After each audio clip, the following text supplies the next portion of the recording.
తెల్లని శివుడు నల్లని అమ్మాయిని చేసుకున్నాడు. నల్లని అమ్మాయిని చేసుకున్న వాళ్ళే అదృష్టవంతుడు. నల్లగా ఉంది, తెల్లగా ఉంది, ఎర్రగా ఉందని చెప్పకూడదండి. అమ్మాయి గుణం చూడాలి.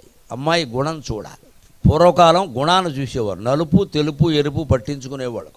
ఎరుపు చెప్పనేల ఇంటికి మేలైన గుణము కలిగిన ఏని కోటి చేయు. నలుపు చెప్పనేల నాతికి మేలైన గుణము కలిగిన ఏని కోటి చేయు. పసుపు చెప్పనేల పడతికి మేలైన గుణము కలిగిన ఏని కోటి చేయు. తెలుపు చెప్పనేల తెరవకు మేలైన గుణము కలిగిన ఏని కోటి చేయు. ఇప్పుడు ఇదివరకేమో అందం చూసేవాళ్ళు, ఇప్పుడేమో డబ్బులు బాగా చూస్తున్నారు. ఈ రెండు కాపురాలు నిలబెట్టే వ్యవహారాలు కాదండి. అందాలు ఎప్పుడు ఆరోగ్యంగా ఉండడం సాధ్యం కాదండి. అనేక రకాల విషయాలు వస్తాయి. అదే గుణం మీద ఆధారపడితే శివపార్వతుల దాంపత్యంలాగే నూరేళ్ళు హాయిగా ఉంటారు దంపతులు ఎవరైనా సరే, గుణం మీద ఆధారపడితే. ఆ గుణం ఏమిటి అనేది మనం 6 నెలలు కాదు 6 ఏళ్ళు పరిశీలన చేసినా పర్వాలేదు. వివాహం ఆలస్యమైనా మంచి సంబంధమే వెతకాలి ఖచ్చితంగా. తొందరపడ్డం పనికిరాదు వివాహం విషయంలో. గుణం ముఖ్యం.